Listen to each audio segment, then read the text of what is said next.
જમીન સંપાદનને લઈ હવે ખેડૂતો રોષે ભરાયા છે। ખેડૂતોની મહારેલીનું આયોજન કરવામાં આવ્યું। સમર્પણ ચોકથી કલેક્ટર કચેરી સુધી ખેડૂતોએ મહારેલી યોજી હતી। જમીન સંપાદનમાં પૂરું વળતર આપવા ખેડૂતો માંગ કરી રહ્યા છે, તો બિનખેતી ખેતીની જમીનનો ભેદભાવ દૂર કરવા પણ માંગ કરાઈ છે। તો ભારતમાલા પ્રોજેક્ટમાં પૂરતું વળતર આપવા ખેડૂતો માંગ સરકાર પાસે કરી રહ્યા છે। મહારેલીમાં મોટી સંખ્યામાં ખેડૂતો હાજર રહ્યા હતા। મહેસાણા, બનાસકાંઠા અને સાબરકાંઠાના ખેડૂતો એકઠા થયા અને મહારેલી યોજી।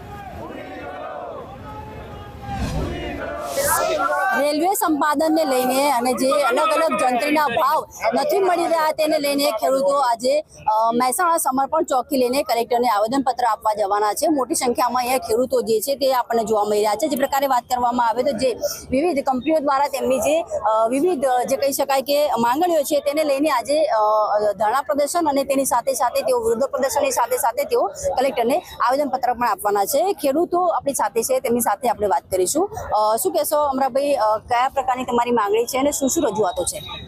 અમારી બેન માંગણી આ તો વર્ષોથી ચાલી રહી છે। અમે ખૂબ રજૂઆતો કરી છે, આંદોલન કર્યા છે, પણ સરકાર શ્રી માનતી નથી। અમને ફક્ત ને ફક્ત અમારા વિસ્તારમાં 20 રૂપિયા મીટરના આપ્યા છે। ઉદ્યોગપતિઓને 5,000 ને 10,000 રૂપિયાના ખેડૂતોને એટલે કે ઉદ્યોગપતિઓને ભાવ આપ્યા છે નેતાઓની ભાગીદારીની। અમને તો સરકાર શ્રી જે સંપાદન જમીનો કરી હોય ને પૂરતું વળતર આપે, જે જમીનની કિંમતો હોય એના અનુસંધાને આપે।